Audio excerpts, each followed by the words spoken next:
आ जाए। अस्सलाम वालेकुम। नाम, इलाका। नाम सब्तैन शौकत, इलाका कश्मीर। क्लास में आप चुप करके बैठे रहते थे पूरा सेशन FAR 2 में, क्या वजह है इसकी?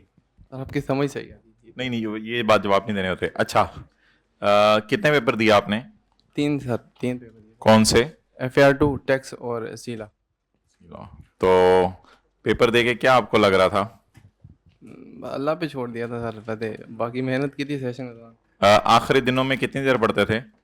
सर इधर ही होते थे लाइब्रेरी, 12-15 घंटे कम से कम इतना जाता था, 15-16। नहीं, उसमें मोबाइल भी तो 2-3 घंटे इस्तेमाल करते होगे। नहीं, मेरे पास मोबाइल नहीं था सर, था ही नहीं।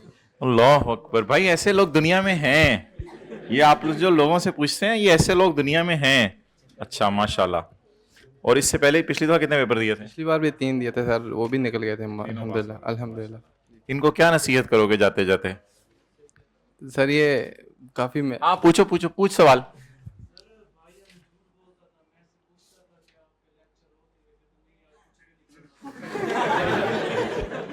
बात बता दो, आप अब जवाब दे दो अपना, आपको ज्यादा है। वो ना बताते नहीं होते अपनी स्ट्रेटजी को, दूसरे से छुपा करके पढ़ना चाहिए हमेशा।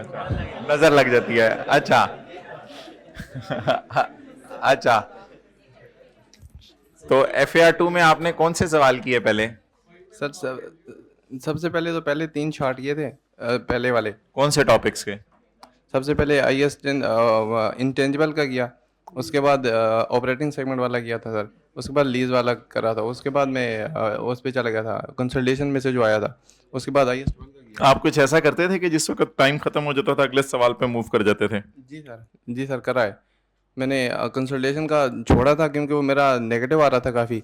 तो मैंने कहा अब इतना तो हो गया, इतनी वर्किंग कर ली थी, तो मैंने उसको छोड़ के आगे बढ़ गया था। नहीं, वो वर्किंग्स की फिगर्स फेस पे पोस्ट नहीं की?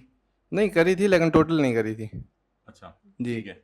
यानी आप छोड़ देते थे सवाल और अगले सवाल के इजी मार्क्स लेते थे, ये स्ट्रेटेजी आपने लगाई? जी सर, मेरा ये था कि 100 टच करना है कुछ भी करके। अगर चाहे टोटल फिगर निकल रही या नहीं निकल रही, 100 का टच करना है। उसके लिए 90+ हो जाता था, बस इत्मीनान हो जाता था। ठीक है, इनको क्या नसीहत करोगे? बस यही है कि पढ़ते रहें आप, किसी को बताएं नहीं साथ वाले को। अच्छा।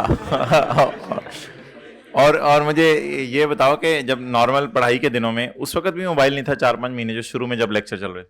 मेरे पास सेशन की शुरू से ही नहीं था सर। पिछले सेशन में भी नहीं था, इस सेशन में भी नहीं था, अभी तक नहीं लिया। अभी इसके बाद एंड पे लेंगे। चले, माशाल्लाह। अच्छा, आपका इलाका?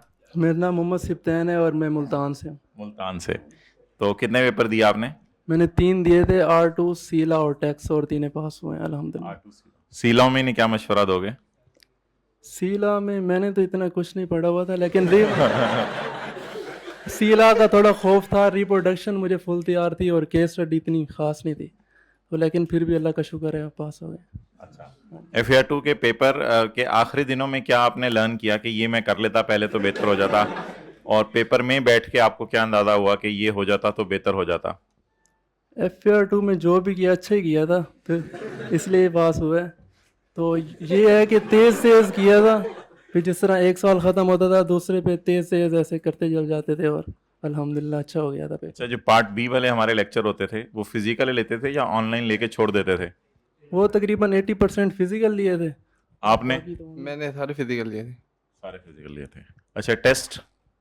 और टेस्ट भी तकरीबन पहले 10 स्टूडेंट में मेरे था रिकॉर्ड ना, माशाल्लाह। जो एंड पे मैंने देखा था, तो अच्छे ही थे।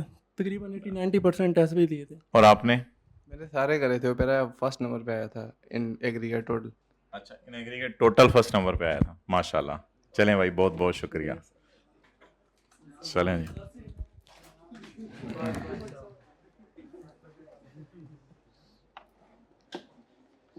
अच्छा, ऐसे लोगों से मिलते रहते हैं आप लोग जिन्होंने पहली अटेम्प्ट में निकाल लिया हो पेपर? ऐसे लोग मिलते हैं आप लोगों को? नहीं मिलते? दाएं बाएं वाला से पूछ लिया करें, माशाल्लाह वो भी अच्छा जा रहा है। IFRS 16 निकालें।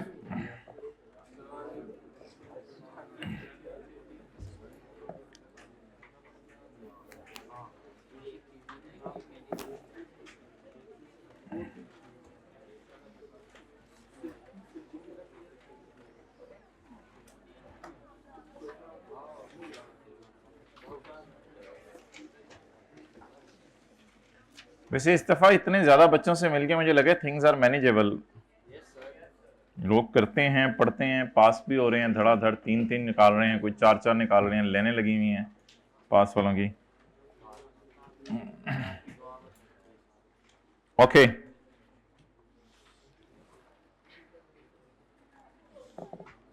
Guaranteed residual value, page 40।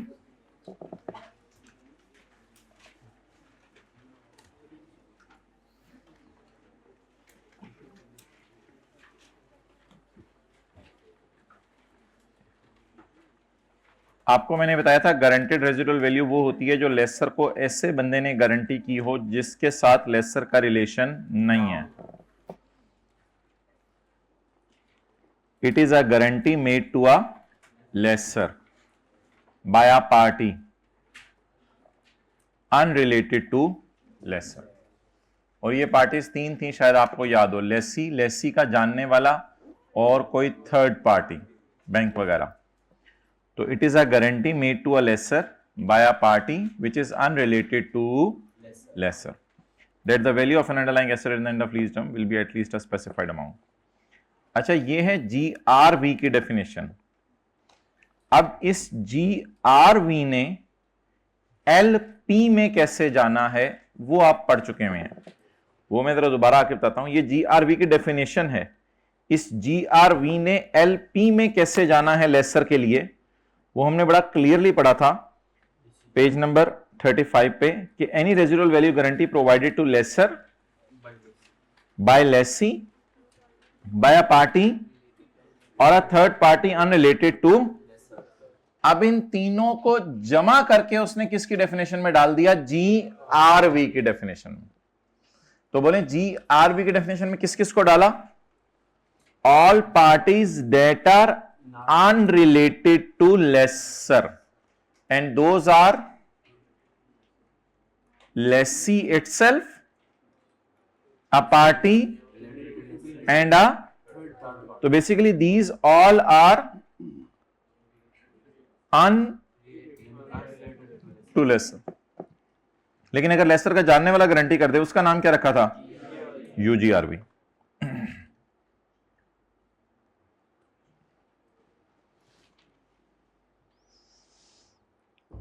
अच्छा जी, पेज नंबर 43,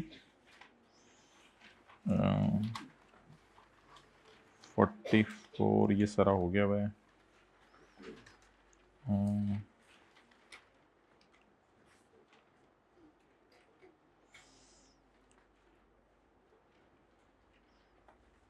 अच्छा, आज ना थोड़े बस ये 10-12 मिनट की डिस्कशन है, थ्योरेटिकल थोड़ी सी। लेसर लीज को फाइनेंस या ऑपरेटिंग कहता है। तो इसके 5 टेस्ट हैं। इन 5 टेस्ट को पेज नंबर 52 पे हमने नाम दिया था। आज बता रहा हूं नाम, प्राइमरी इंडिकेटर्स। फाइनेंस लीज का टेस्ट लगाने के लिए प्राइमरी इंडिकेटर्स। प्राइमरी इंडिकेटर्स क्या हैं? कि लीज के एंड पे एसेट की ओनरशिप लेसी को ट्रांसफर हो जाएगी, या लेसी के पास ये ऑप्शन है कि वो एसेट को खरीद सकेगा मार्केट से कम पैसे देके जिस वक्त खरीदने का टाइम आएगा, और ये रीजनेबली सर्टन है लीज शुरू होने के पे कि वो खरीद भी लेगा। और lease term is a major part of economic life and at inception date, जिस दिन लीज शुरू हो रही है, the present value of lease payments is almost equal to fair value, और asset is of a special nature. तो अगर ये 5 बातें जो है वो पाई जाएं तो लीज में से कोई एक बात भी हो जाए तो लीज क्या बन जाएगी? Finance lease. अच्छा, ये प्राइमरी इंडिकेटर्स हैं। अगर इन 5 का जवाब नो आ जाए तो आई कैप ने ये कभी टेस्ट नहीं किया, लेकिन स्टैंडर्ड कहते हैं कि ये 3 सवाल फिर और पूछ लो।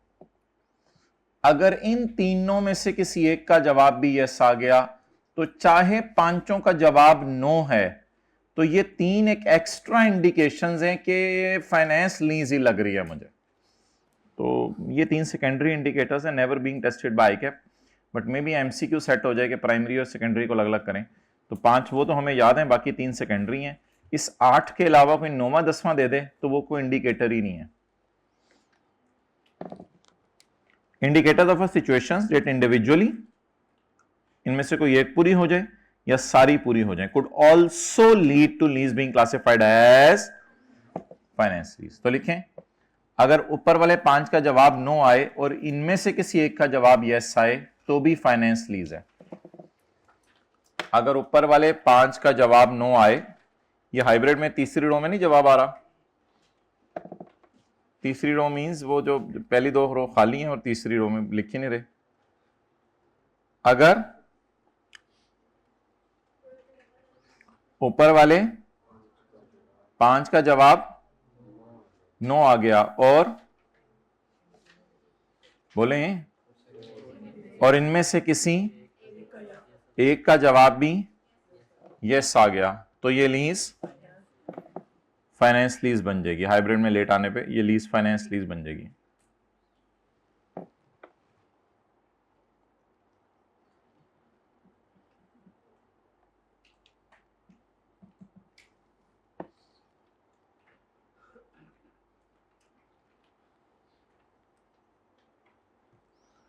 Okay, next.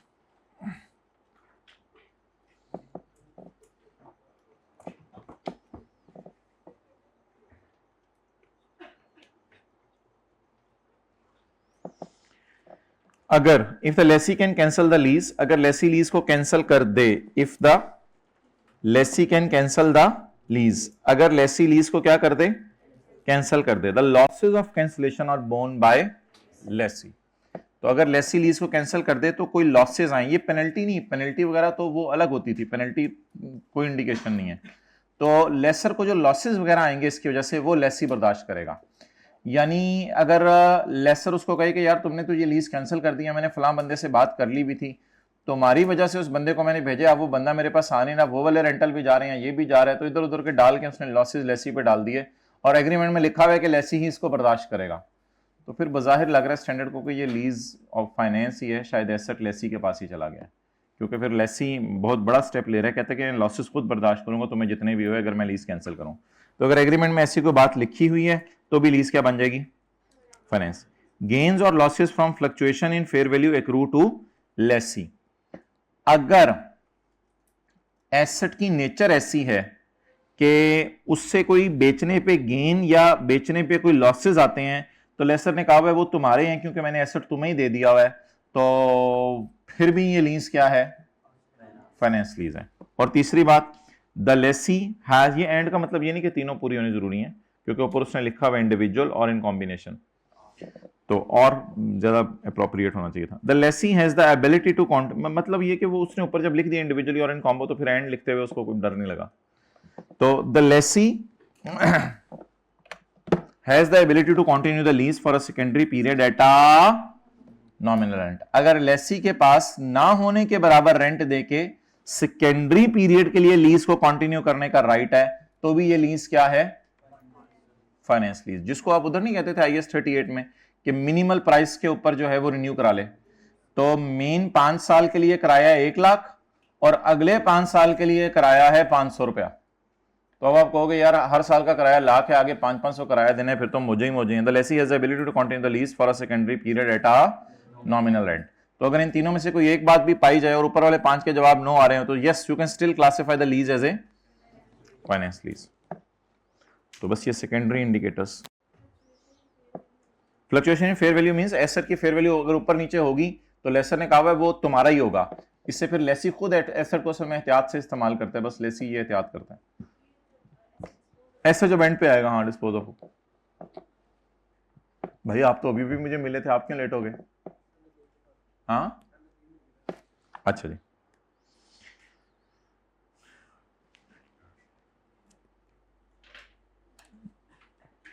अच्छा पेज 54, बस जितना करा रहा हूं उतना टिक करना है, बाकी आपने नहीं पढ़ना। जीआई का क्या मतलब है? The lease payment receivable by the lessor and any unguaranteed. GI किसके बराबर होती है बोलें? LP plus UGRV.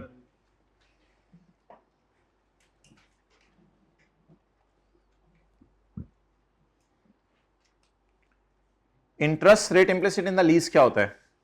Interest rate implicit in the lease वो होता है जो fair value plus IDC of lessor को बराबर कर दे पीवी ऑफ एलपी प्लस वही जो फॉर्मूला मिसिंग फिगर्स के लिए हम यूज करते हैं। तो द इंटरेस्ट रेट छुपा हुआ in the lease is the rate that present value of lease payments and present value of UGRV to be equal to fair value of asset plus any IDC of lessor. So ये ऐसे ही कभी कोई MCQ में आ गया कि इसकी definition क्या है, तो इस तरह की डेफिनेशन है। तो बोले द इंटरेस्ट रेट छुपा हुआ in the lease is the rate which equalize the present value of LP plus present value of equal to fair value of asset plus IDC of lessor. Unearned interest income क्या होती है? Gross investment minus net investment, यानी GI minus NI.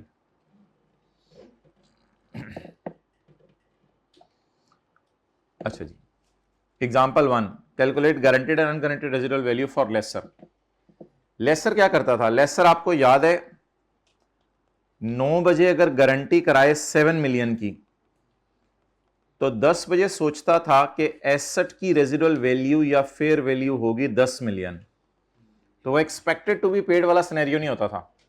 Laser क्या कहता था कि 10 million का asset है एंड पे और 7 गारंटी हो गया, कितना गारंटी नहीं हुआ, तो 3 को कहां डालता था? यूजीआर में। चलें, पहली लाइन पढ़ें और जीआरबी यूजीआरबी बताएं।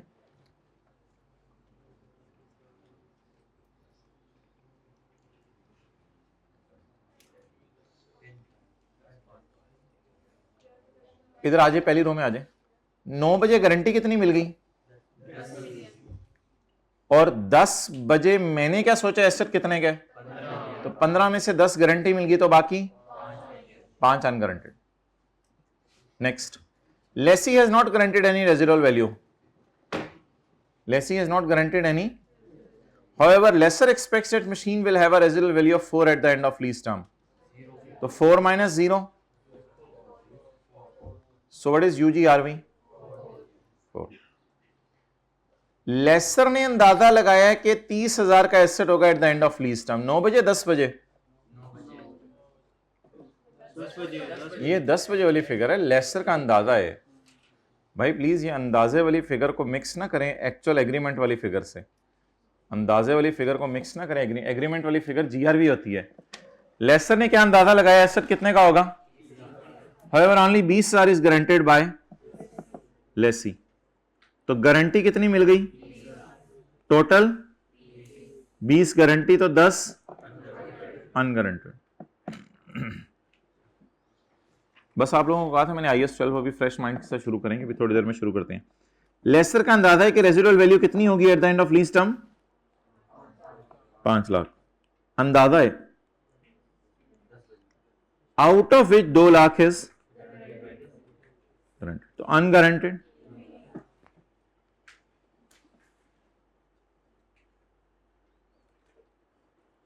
Lesi has guaranteed residual value of 10 million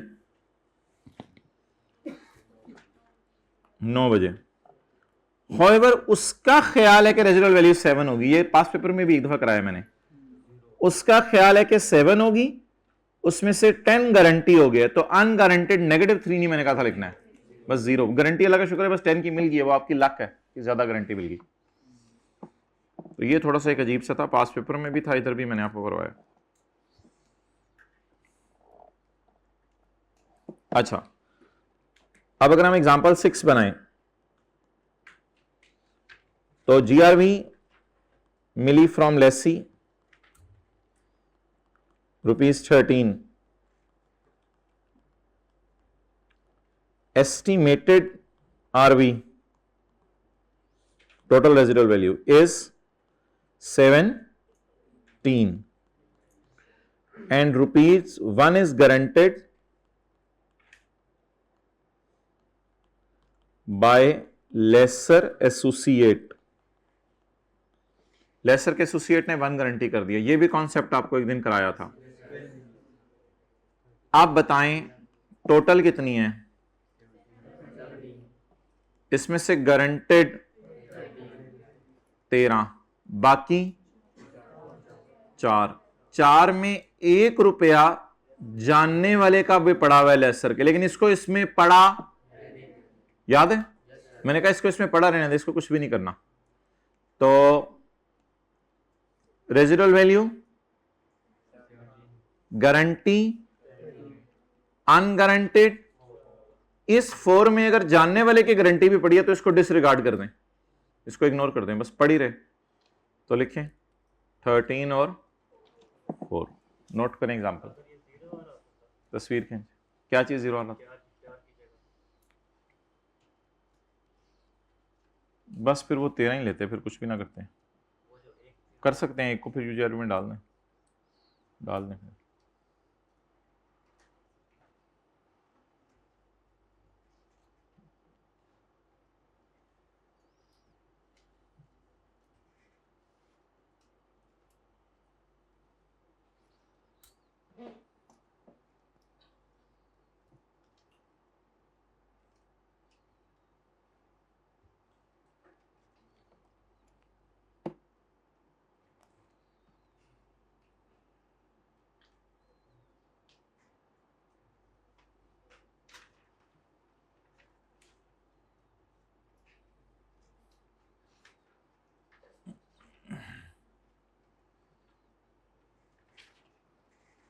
okay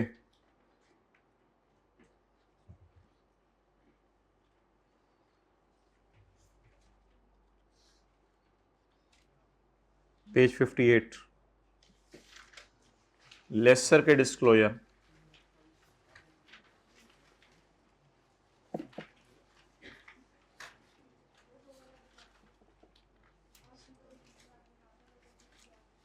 हाँ वो मैं बता दूंगा, वो मैं कर लूंगा।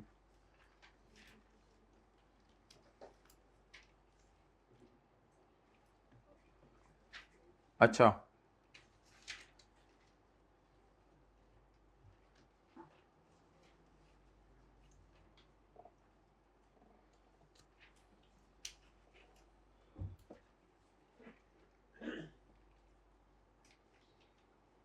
A finance lessor must disclose the following: selling profit. Selling profit किसको आता है?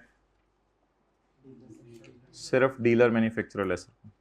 कैसे आता है? Sale minus cost of. Interest income on net investment in lease. असल में वो जो अमोर्टाइजेशन शेड्यूल में बैलेंस वाला कॉलम होता है वो नेट इन्वेस्टमेंट ही होता है, तो नेट इन्वेस्टमेंट पर ही इंटरेस्ट निकलता है। जैसे लेसी में पीवी पर परसेंटेज लगाते हैं तो एनआई पर परसेंटेज लगाते हैं। तो इंटरेस्ट इनकम आपने बताना है। ये तो आमतौर पे पी एंड एल में ही नजर आ जाएगा ना, ये भी पी एंड एल में नजर आ जाएगा, अलग से कहीं डिस्क्लोज नहीं करना पड़ेगा। Income relating to variable lease payment not included in measurement of net investment. Variable lease payments कौन सी हैं?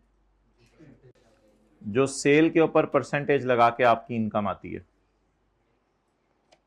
कि सेल का 2% हमें दे दो या सेल का 3% हमें दे दो। और ये वेरिएबल लीज पेमेंट्स आपको पता है एनआई में नहीं जाती बल्कि बारों बार जर्नल, तो क्या लिखा हुआ है? Not included in measurement of NI. NI में नहीं जाती बल्कि बारों बार। इसकी एग्जांपल बता दें लेसी के एतबार से किस पेज पे की थी? Variable lease payments.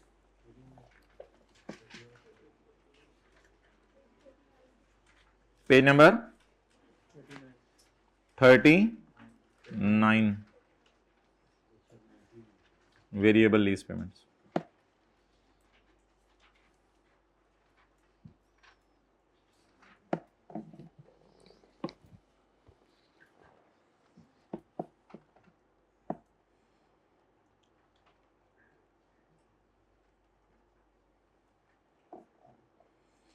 Okay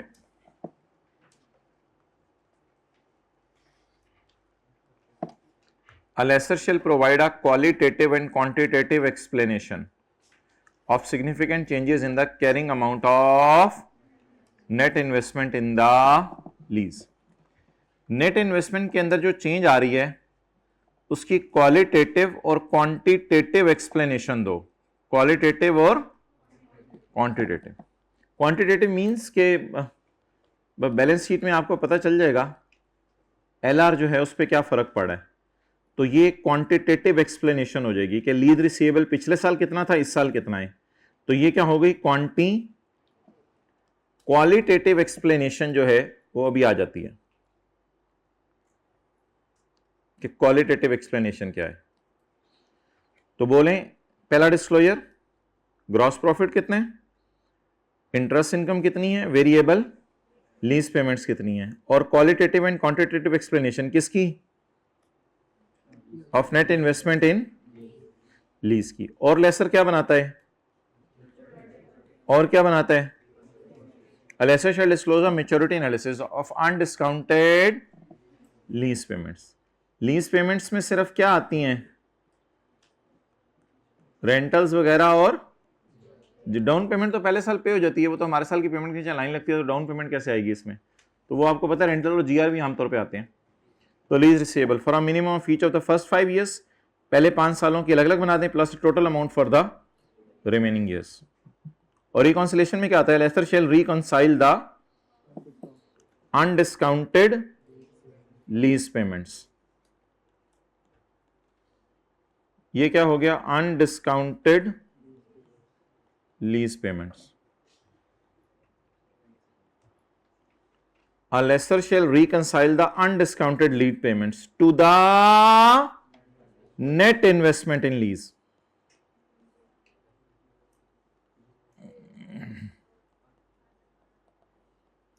Unearned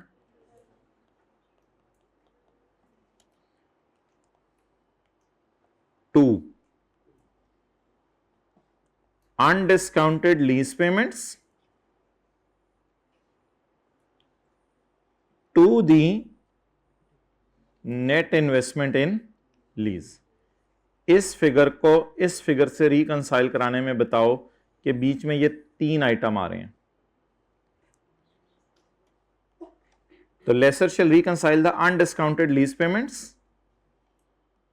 to the net investment in the. तो शुरू करो अनडिस्काउंटेड लीज पेमेंट से और पहुंच जाओ नेट इन्वेस्टमेंट पे। जाहिर बात है अनडिस्काउंटेड से डिस्काउंटेड में पहुंचने के लिए आपको डिस्काउंट माइनस करना पड़ेगा, ग्रॉस से नेट पे पहुंचने के लिए आपको इंटरेस्ट माइनस करना पड़ेगा, वो माइनस करो basically. The reconciliation shall identify the unearned interest income. और इसमें क्या निकाल के दिखाया करो हमें, तो बेसिकली ये जो 2 लाइनें थी उसमें उसने बताया कि इसको इससे मिला के दो मुझे, और दरमियान में क्या डालो, द रिकॉन्सिलिएशन। रिकॉन्सिलिएशन बीच में बनानी पड़ेगी ना। The reconciliation shall identify the unearned relating to lease payments receivable and any discounted unguaranteed residual value. अच्छा, इसके ना 2 तरीके हैं। कुछ लोग कहते हैं इसको डिस्काउंटेड यूज कर लो, लेकिन आई कैप जो है ना इसको डिस्काउंटेड यूज नहीं कर रहा, तो इस वजह से फिर वो इसका अनअर्न्ड इंटरेस्ट इधर माइनस नहीं करते, वो फिर ओवरऑल मैच कर जाता है। ठीक है, तो जो लोग इसको इधर डिस्काउंटेड ले लेते हैं, देखें ना क्या लिखा हुआ है। रिकॉन्सिलेशन में 2 चीजें जानी है। नंबर 1 बोले अनअर्न्ड इंटरेस्ट इनकम, और क्या जाने, नहीं यूजीआरवी नहीं लिखा हुआ उसने अजीब बात कर दी है जो हम नहीं करते। उसने क्या लिखा हुआ है, डिस्काउंटेड यूजीआरवी। हालांकि हम तो ग्रॉस इन्वेस्टमेंट निकाल रहे हैं तो पूरी यूजीआरवी लेते हैं। अब इसके 2 पैटर्न्स हैं। कुछ लोग कहते हैं यहां डिस्काउंटेड यूजीआरवी ले लो। जब यहां डिस्काउंटेड यूजीआरवी लेंगे तो फिर डिस्काउंट इस यूजीआरवी का माइनस नहीं करेंगे। तो लेकिन आई कैप भी दूसरे पैटर्न पे चल रहा है, वो इस पैटर्न पे बना रहे हैं, तो इसलिए हम भी इस पैटर्न पे बना रहे हैं। तो जहां तक नोट बनाने का ताल्लुक है इसी पैटर्न पे रहें। लेकिन अगर कोई हल्का फुल्का एमसीक्यू या थ्योरी टाइप सवाल आया तो उसके लिए बोले a lessor shall reconcile the बोले undiscounted to the reconciliation shall identify number 1 unearned interest income, और अजीब सी लाइन एंड डिस्काउंटेड यूजीआरवी। तो ये नोट बनाने का उसने तरीका अपनी तरफ से कुछ बताने की कोशिश की है। And in the last qualitative information में आप दो चीजें बता दें बस, जो कि न्यूमेरिकल नहीं है। नंबर 1, आप ये बता दें कि हमने लीज किन चीजों की हुई है, गाड़ियां लीज पे दी हुई हैं क्या, नेचर ऑफ एक्टिविटीज क्या है। और दूसरा ये बता दें कि लीज रिसीवेबल को मैनेज करने के लिए हमने सिक्योरिटी क्या रखी हुई है। हो सकता है कि लेसी रिस्की हो, तो लीज रिसीवेबल को सिक्योर कराने के लिए आपने उससे कोई सिक्योरिटी वगैरह मांगी हो, तो वो आप बता दें। तो ये क्वालिटेटिव इंफॉर्मेशन है। A lessor shall provide a qualitative and quantitative explanation of significant changes in carrying amount of net investment in finance lease. ये लाइन कॉपी पेस्ट हो रही है, ये वाली लाइन कॉपी पेस्ट हो रही है। और कॉपी पेस्ट होने के बाद यहां सिर्फ कौन सी इंफॉर्मेशन बताई है उसने, nature of lessors. Nature means cars और मशीन्स, यानी क्या चीज लीज पे दी हुई है। यूजर को एक ये बताएं। दूसरा क्या बताएं, मैनेजमेंट ऑफ रिस्क। डेटर्स के बारे में क्या रिस्क होता है कि वो भाग जाएंगे, तो लीज रिसीवेबल के बारे में भी क्या रिस्क है, भाग जाएंगे। तो रिस्क बताएं क्या है,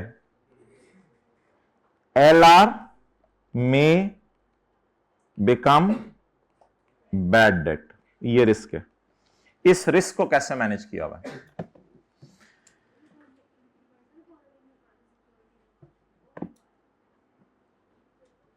नहीं वो लेसी के एंगल से डिस्कशन थी, ये लेसर के एंगल से है। वो ये था कि लेसी अगर इससे ऐसा लोन लेता है तो वो क्या सिक्योरिटी रखवानी पड़ेगी, वो अलग डिस्कशन है, वो लेसी के लिए। Management of risk associated with an right that lessor retain in underlying asset. what is the right that lesser retain in underlying asset? What is the right that lesser retain in underlying asset? जब asset credit कर दिया तो debit क्या करेगा lessor, so that is the right retained in asset. Asset चला गया, LR debit हो गया।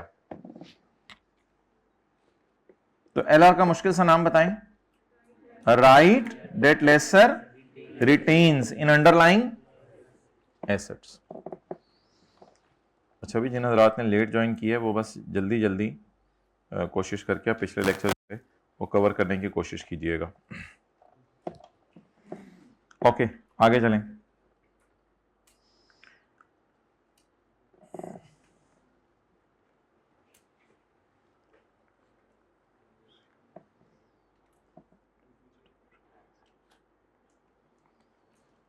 अच्छा ये तो भाई आपको पता है ना, नोट अ मैन्युफैक्चरर और dealer laser will not record any selling profit on entering into an operating lease. Operating lease में एंटर होते हुए क्या रिकॉर्ड नहीं करेगा, सेलिंग प्रॉफिट ऑपरेटिंग लीज में। लेकिन किस लीज में सेलिंग प्रॉफिट रिकॉर्ड करेगा, finance lease, because it is not a sale, ये सेल नहीं है। डिस्क्लोजर फॉर लेसर, ये उसने रेपिटेशन कर दी है, इसको काट दें। Disclosure for lessor operating lease, lease income. Lease income की बजाय हम क्या लफ्ज यूज करते थे, रेंटल इनकम, इंटरेस्ट इनकम नहीं, rental income. Separately disclosing income relating to variable lease payments. Variable lease payments का क्या मतलब है, they do not depend on index, ये कोई किसी इन्फ्लेशन के रेट पर डिपेंड नहीं करती, ये बस सेल की परसेंटेज होती है। और इन्फ्लेशन पे जो डिपेंड करती है वो हमारे सिलेबस में नहीं, आपको बताया हुआ है। Maturity analysis of undiscounted lease payments to be received for a minimum of 5 years plus a total. Maturity analysis तो आपको पता है ऑपरेटिंग लीज में भी बनता है। Disclosure requirement in IAS 36, IAS 38, IAS 40, IAS 41 for assets subject to operating lease। Jin Jin assets को आपने ऑपरेटिंग लीज पे दिया हुआ है उनके डिस्क्लोजर्स इन स्टैंडर्ड के मुताबिक भी देने हैं। And disclosure requirement in IAS 16 for items of PP subject to an operating lease, इनको आपने ऑपरेटिंग लीज के ऊपर दिया।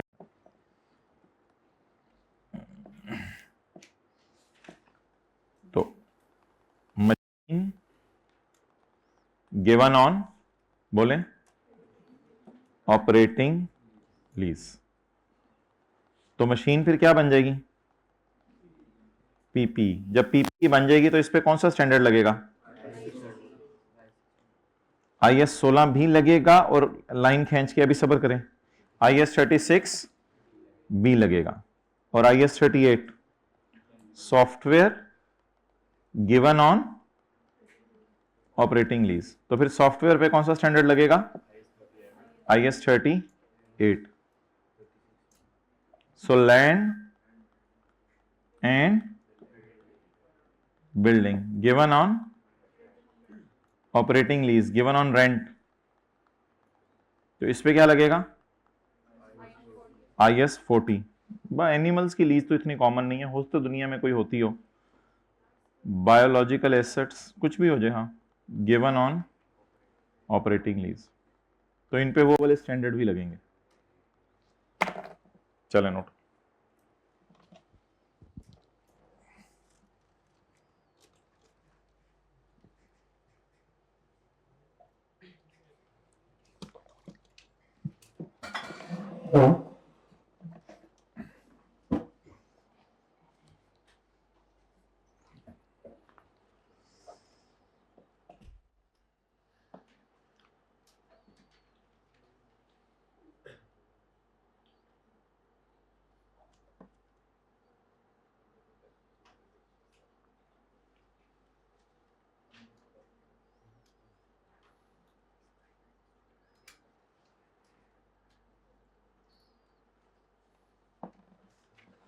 ओके,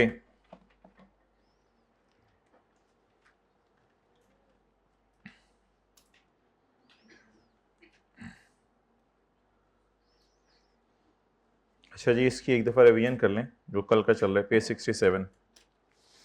जो रात आज पहला दिन है वो भी टेंटेबली सुन लें, आसान सी बात है, कोई इतनी मुश्किल बात नहीं है। Identification of lease. इससे पहले कि हम डिसाइड करें कि लीज फाइनेंस है या ऑपरेटिंग है, पहले ये डिसाइड करना होता है कि लीज लीज भी है या नहीं।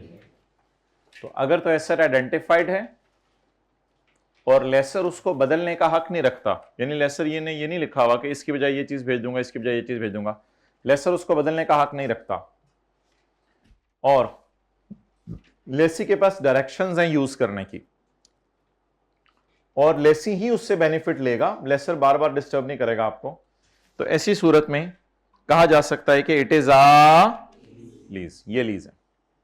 ओके, अब lessee can direct the use of an asset का मतलब के लिए आए पेज नंबर 64 पे।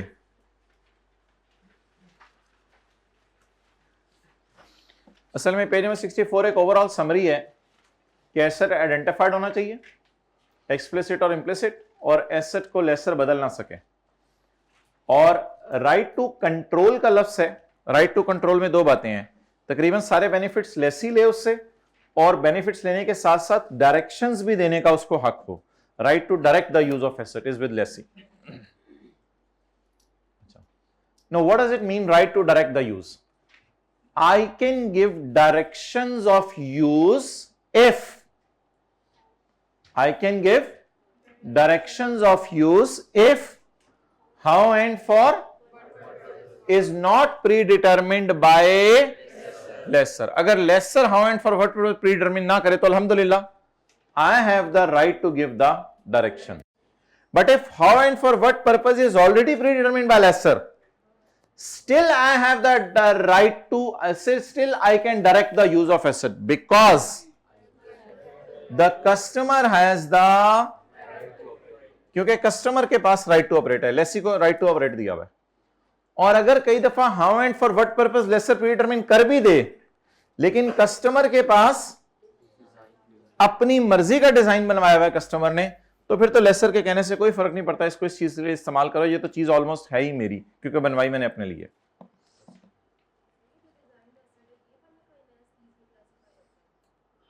नहीं, ये मैंने आपको कल की क्लास ली थी आपने, तो ये कोई, मैं ये नहीं कह रहा कि ऐसा स्पेशल नेचर का एसेट है कि लेसी के अलावा और कोई इस्तेमाल कर ही नहीं सकता, बस लेसी के कहने पे डिजाइन हुआ है, हो सकता है और लोग भी यूज कर सकें, ये कोई ऐसा स्पेशल नेचर का एसेट नहीं है। ओके, अब जरा तसल्ली से इसको पढ़ लें और 10-15 मिनट का सब्र करके फिर हम इंशाल्लाह आईएएस 12 शुरू करेंगे, क्योंकि हमने बस पास पेपर का क्वेश्चन नंबर कौन सा 19 जो होमवर्क में दिया था वो करना है।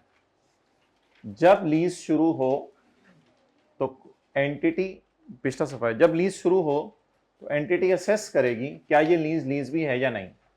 A contract is a lease if the contract conveys the right to control the use of an for a period of time in exchange of consideration. एक खास पीरियड के लिए आपको दे दिया जाए और पैसे ले लिए जाएं तो ये लीज है। वो खास पीरियड 2 महीने भी हो सकते हैं जैसे शॉर्ट टर्म लीज में होता है।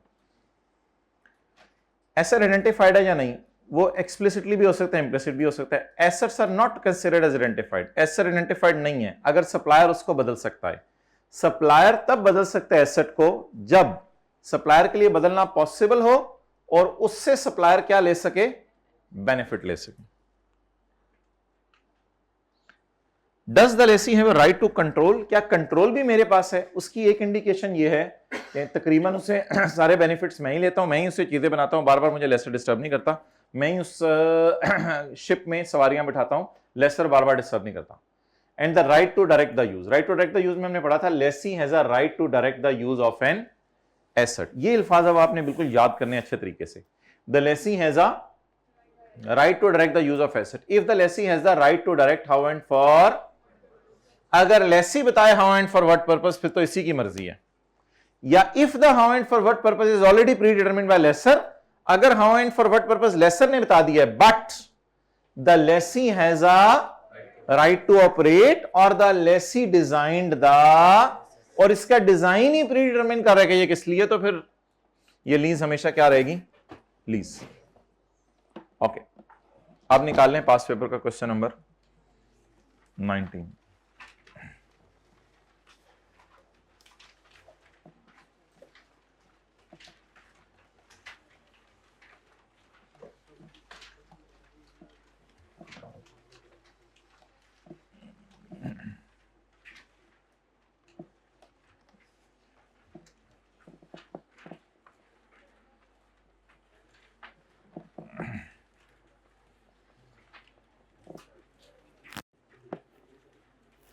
अच्छा, लीज की डेफिनेशन क्या है? वैसे मैं पहले सफे पे पढ़ा हूं, पेज 35 पे। A contract that conveys the right to use an asset for a in exchange of, बताएं। A contract that conveys the right to use an asset for a period of time.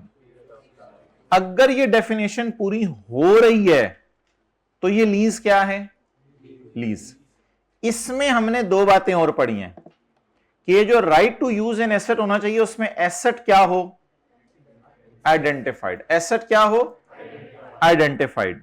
और लेसी के पास control करने की भी power हो। अच्छा, इसकी अंग्रेजी थोड़ी सी उसने यहां आके ऐसे लिखी है। At inception of contract, an entity shall assess whether a contract is or contains a lease. A contract is a lease if the contract conveys the right to control the use of an, थोड़ी सी बदली है उसने, right to control the use of an identified asset। Control का लफ्ज डाला है और यहां उसने आइडेंटिफाइड का लफ्ज डाला है। तो बेसिकली ये लीज की डेफिनेशन को थोड़ा उसने बेहतर किया है। राइट टू, बोले बोले बोले बोले, right to control the use of an identifier. आगे उसने वही लिखा है, for a period of time in exchange for consideration. Okay, अब हमने करना यह है कि जब लीज होगी उस सवाल में तो हम ये वाली लाइन लिखाया करेंगे, और जब लीज नहीं होगी तो हम इन चीजों को फिर डिस्कस किया करेंगे कि ये मसले हैं इसमें। तो जहां लीज बनी वहां इस किस्म की अंग्रेजी पेपर में लिख के आनी है, और जहां लीज ना बनी वहां इस किस्म की इंग्लिश लिख के आनी है। इसके लिए अब आप प्रिपेयर हो जाएं। अब सवाल खोलें।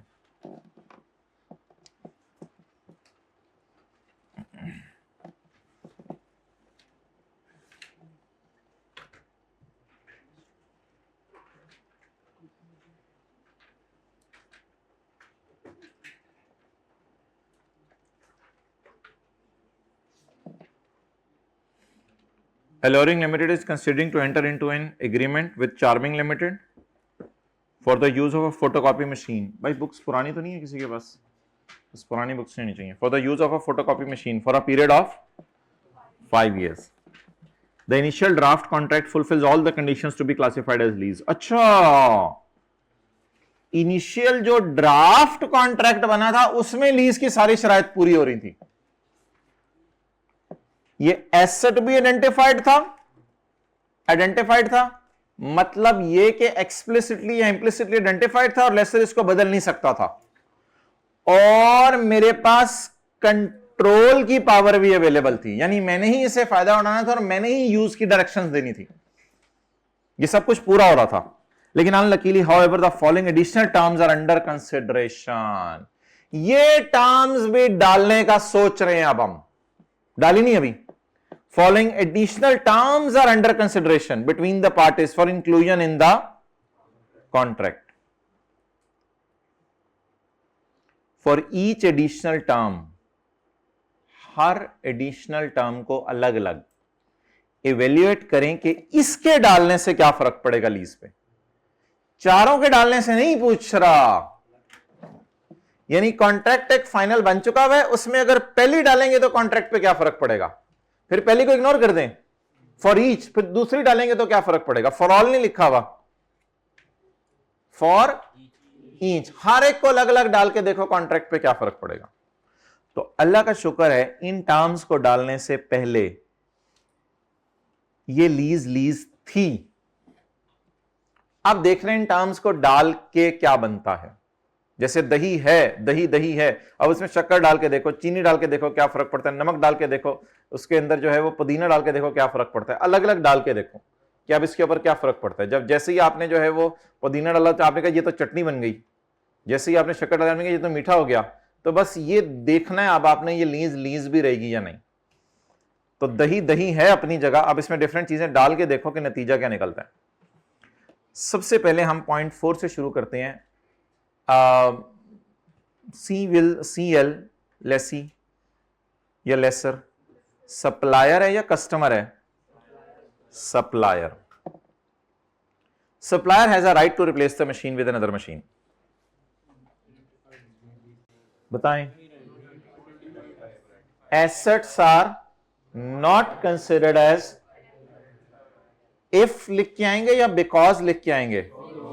नहीं, इफ तो लिखने की जरूरत नहीं, चलें इफ लिख के फिर दोबारा सिनेरियो को रेफर कर दीजिए तो लंबा हो जाएगा, बिकॉज लिखाइएगा खाली। Assets are not considered as because the supplier has substantive right of. चारों चीजें फेल होनी है, चारों में से एक। भाई ये लाइन थी, लिखना शुरू करें जी।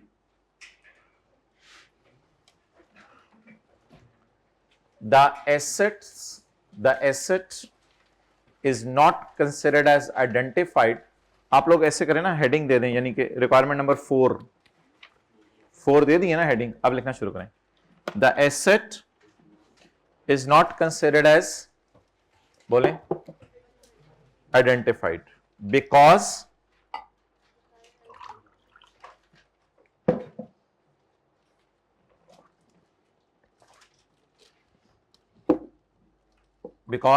supplier has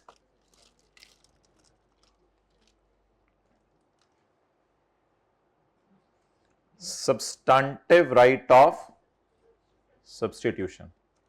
because supplier has substantive right of substitution। एक मिनट बस, है substantive right of substitution as he can। अब सवाल से थोड़ी सी इंग्लिश उठा लें। as he can, बोले, replace the machine, as he can replace the machine with the machine।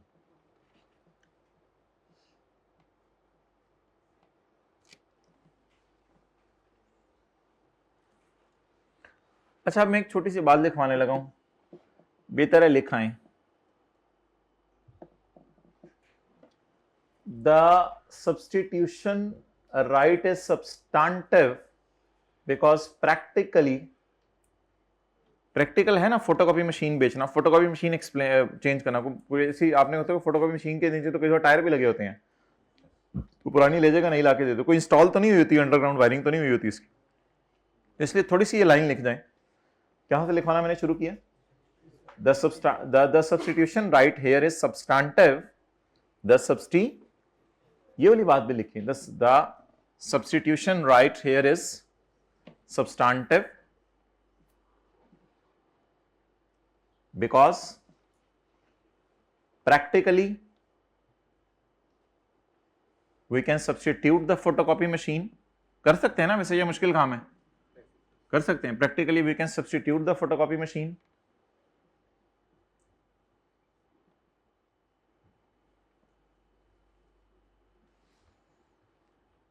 अच्छा, ये अब उसने लिखा हुआ लेसर वुड इकोनॉमिकली बेनिफिट, वाजे तौर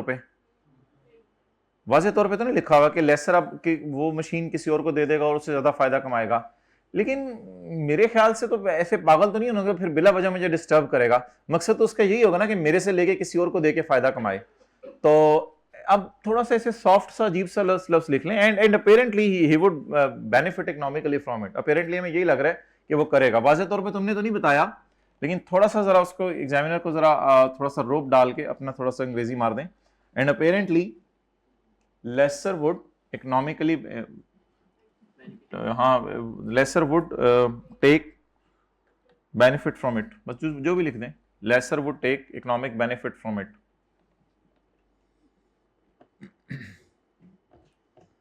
कुछ रह गया? कुछ रह गया भाई? कंक्लूजन तो ड्राइव ही नहीं किया। पहली लाइन पढ़े, पहली लाइन में मैंने कंक्लूजन नहीं लिखवाया। पढ़े क्या लिखा था? हाँ नहीं, मैंने कंक्लूजन तो नहीं लिखवाया। तो अब लिखें कंक्लूजन। कंक्लूजन लिखने के लिए रिक्वायरमेंट पढ़ें। लिखें inclusion of this term, inclusion of this term. आप फिक्रा पूरा करा दे कोई हाथ खड़ा करके, हाथ खड़ा करके, हाथ खड़ा करके। Inclusion of this term will render not to be a lease. Well done. और फिक्रा बेहतर करें कोई। सही पहुंच गए हैं। चले चले चले, हाथ खड़ा करें। The inclusion of this term would not classify the contract as a lease. और आसान भी लिख सकते हैं, by including this term this contract will not be classified as a lease. इस टर्म को डाल देने से ये कॉन्ट्रैक्ट लीज नहीं बनेगा। अच्छा, हमने कहां से लिखवाना शुरू किया? Inclusion of this term would lead this contract not to be classified as lease. Inclusion of this term would lead this contract not to be classified as lease. इसको लीज की तरफ नहीं लेके जा रहा फिर ये। सही है? और ये वही था पास पेपर का क्वेश्चन 14 भी तो यही था। पास पेपर क्वेश्चन 14 में भी तो यही कॉन्सेप्ट था। वो जो पता नहीं यार्डले वाला था क्या था, वो आपने स्पेस लिया, बाद में वो कहते हैं मैं स्पेस बदल सकता हूं आपकी। अच्छा, ट्राई करें यार जरा पॉइंट 3। होमवर्क अगर नहीं भी किया तो कोई मसला नहीं, पॉइंट 3 ट्राई करें।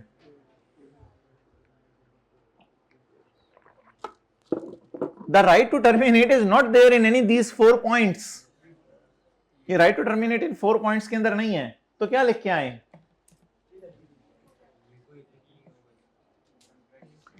अब कंक्लूजन भी शुरू से लिख दें।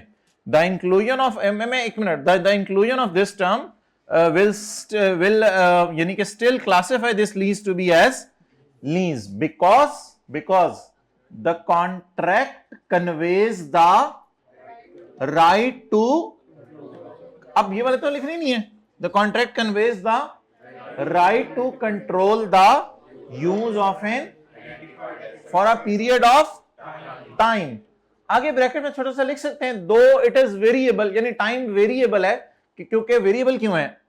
राइट टू टर्मिनेट है ना, हो सकता है टर्मिनेट कर दे, हो सकता है ना करे, तो वो तो वेरिएबल है टाइम। लेकिन वेरिएबल टाइम होने से कोई फर्क नहीं पड़ता। लीज तो फिर भी क्या रहेगी?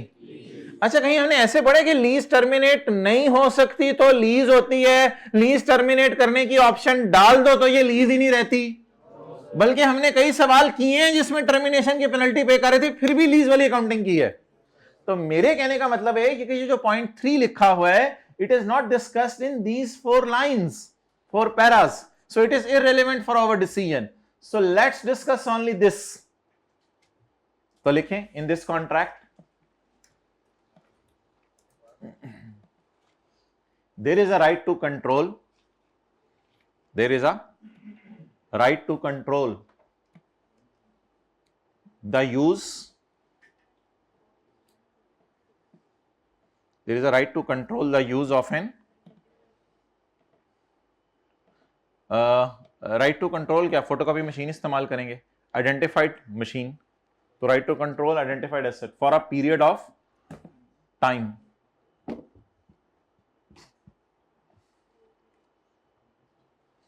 फॉर अ पीरियड ऑफ, यार ये इधर उधर ना देखो ना, यहां से मैं लिखवा रहा हूं, right to control the use of an identified asset for a period of time. Bracket में छोटा सा लिख दें, दो वेरिएबल, यानी कि टाइम बदल सकता है, टर्मिनेट कर देंगे तो कुछ और टाइम होगा, नहीं करेंगे तो कुछ और होगा। दो वेरिएबल, अगरचे वेरिएबल है तो खैर है, कोई फर्क नहीं पड़ता। ब्रैकेट बंद करके दो वेरिएबल के आगे, for consideration, in exchange for consideration, मादरत, इन एक्सचेंज फॉर कंसिडरेशन।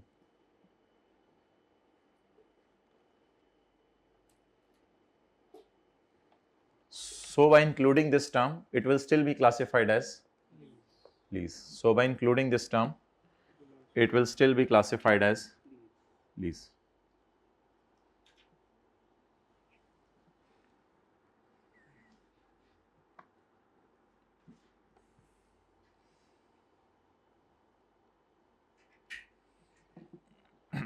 हाँ जी, अगला पढ़ें। The machine will be placed in a common area where neighboring office people can also utilize it by paying charges to CL। आप बताएं आपको क्या disturbance होगी? आप आएंगे फोटोकॉपी करने के लिए, तो नेबर वाला बंदा कहेगा यार मैंने तो किराया दे दिया लेसर को, मुझे पहले अपनी फोटोकॉपियां निकाल लेने दो। आप कहेंगे कितनी कॉपीज हैं? वो कहेगा 600 प्रिंट है। आपको क्या मसला नजर आ रहा है? एसेट आइडेंटिफाइड नहीं रहा, एसेट आइडेंटिफाइड तो है, मशीन है, मशीन है, राइट टू। अब आप देख लें, इसमें पॉइंट 1 लिख के आना है, पॉइंट 2 लिख के आना है। वैसे आई के पॉइंट 2 लिख के आया, मेरे ख्याल से पॉइंट 1 भी लिखा जा सकता है, क्योंकि सब्सटेंशियली ऑल बेनिफिट्स अब मैं नहीं ले सकता, मेरे अलावा और लोग भी आके इससे बेनिफिट ले रहे हैं। और एक तरह का दूसरा पॉइंट भी लिखा जा सकता है, डायरेक्शंस यूज की अब मेरे पास नहीं रही, मैं फौरन चाहूंगा मशीन को यूज करना, अगले बंदे कहेंगे यार हमने कराया दिया हुआ लेसर को, प्लीज ये एग्रीमेंट में आप, और आपने अपने एग्रीमेंट में खुद डलवाया था कि हम यूज कर सकते हैं, ये एग्रीमेंट तो हमारे वाला है ना, तो हम उनको खुद पावर दे रहे हैं लेसर को कि दूसरों को भी इजाजत दे दो। ऐसी सूरत में ऑब्वियसली हमने इजाजत दे दी होगी, कोई मसला नहीं। इजाजत देने की वजह ये होगी कि हमें मशीन का किराया बहुत ज्यादा लग रहा होगा, तो हमने लेसर को कहा होगा यार ये तो बहुत ज्यादा किराया है। उसने कहा ठीक है फिर मुझे इजाजत दे दो, दूसरे भी यूज करेंगे। हमने कहा चलो ठीक है, शाम को हम ज्यादा यूज कर लिया करेंगे, ये कर लेंगे वो कर लेंगे, लेकिन दूसरों को भी पावर दे दो। तो अब ऑब्वियसली मेरे ख्याल से ये दो लाइनें लिख के आनी पड़ेंगी, तो लिखें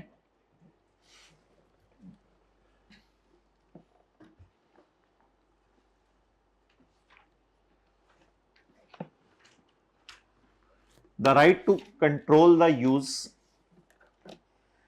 इधर देखें, the right to control the use of asset is not with lessee, is not with lessee तो ना लिखें, कस्टमर ही यहां लिखें, is not with customer, bracket में क्या था, L is not with customer.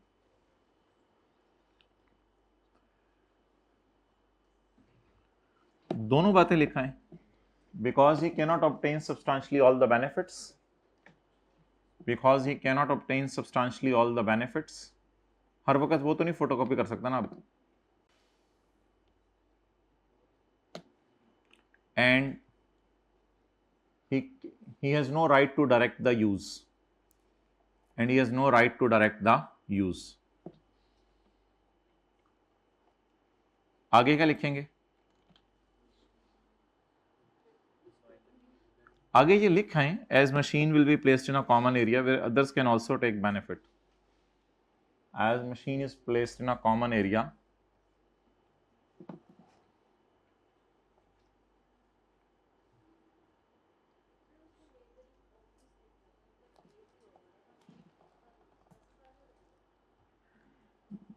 मतलब क्या क्या स्पेसिफाई ना करें आप कह रही हैं?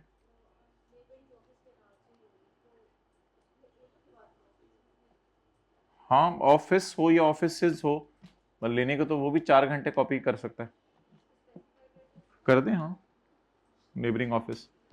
अच्छा बात मुकम्मल हो गई है? Common area where others can also take photocopy या where neighbouring office can also take photocopy. अच्छा, अब कंक्लूड कर दें। अब वो लाइन जो चौथे वाले में आपने लिखी थी आखिरी दो, वो यहां पे लिख दें। चौथे वाले में क्या आखिरी दो लाइनें लिखी थी? Inclusion of this term would lead this contract not to be classified as lease.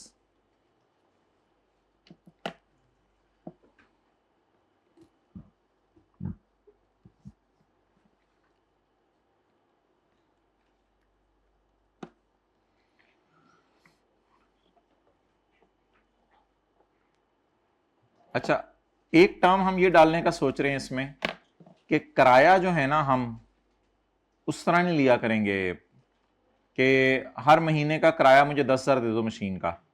उसमें हमने ये सोचा कि जिस महीने फोटोकॉपी ज़्यादा प्रोड्यूस होंगी उसका किराया ज़्यादा ले लेंगे, जब फोटोकॉपीज कम प्रोड्यूस होंगी उसका किराया कम ले लेंगे। तो इसका क्या मतलब है? वेरिएबल लीज पेमेंट से एलपी फिक्स भी हो सकती है, वेरिएबल भी हो सकती है। तो अगर हमने कहीं पढ़ा कि एलपी अगर वेरिएबल हो जाए तो लीज नहीं रहती, हमने कोई नहीं पढ़ा। अभी पेज नंबर 39 पे आपको सवाल दिखाया था, वो लीज ही थी, तो कोई मसला नहीं। तो इसमें अब मैं लिखवा देता हूं, फिर आप बाद में लिख लीजिएगा। This contract will be classified as lease because it conveys the right to control the use of an for a period of time in exchange of consideration. Consideration के साथ ब्रैकेट में यहां टाइम वेरिएबल है या consideration variable है? जब terminate होना था तो टाइम वेरिएबल था, दो इट इज वेरिएबल। ब्रैकेट में लिख देंगे बस, ठीक है। लिखें, शुरू से ही कंक्लूड ही करते हैं। This contract will be classified as lease because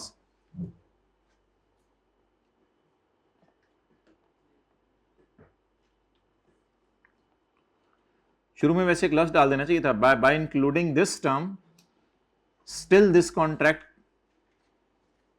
by including this term जरा डालें, by including this term this contract, आगे यहां से लिख लें बस। This contract will still be classified as lease. By including this term, this contract will still be classified as lease because it conveys the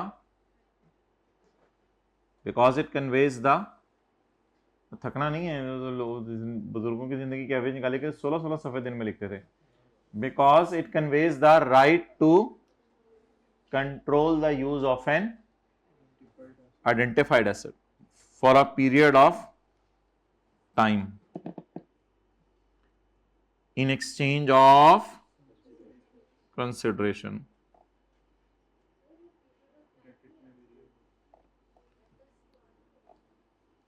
हाँ जी, नहीं पीरियड ऑफ टाइम तो होगा ही ना। वो तो देखें, ये रेंटल्स को चेंज करवा रहे कि इस बेस पे होना है, लेकिन लीज के लिए महीने तो एग्रीमेंट में लिखे होंगे ना, वो नहीं बताए तो इसका मतलब है ये तो नहीं कि महीने नहीं होंगे। बेसिक डेफिनेशन तो मीट कर रही होगी।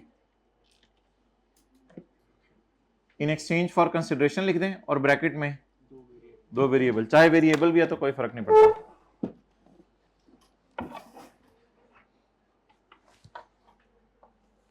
ये दो से ना, दो का मतलब होता है कि इस बात से कोई फर्क नहीं पड़ता। जैसे आप कहें कि साथ वाले को I am going to eat your lunch दो it is cold, but means के आपने बस खाना है, तो ये कॉन्ट्रैक्ट लीज ही है, दो वेरिएबल। देखें जरा लंच क्या है। अच्छा जी, आप सवाल पूछ रहे हैं, हो गया क्लियर, ओके। चलें जी, IS 12 निकाल लें भाई, दूसरा पार्ट शुरू कर दो।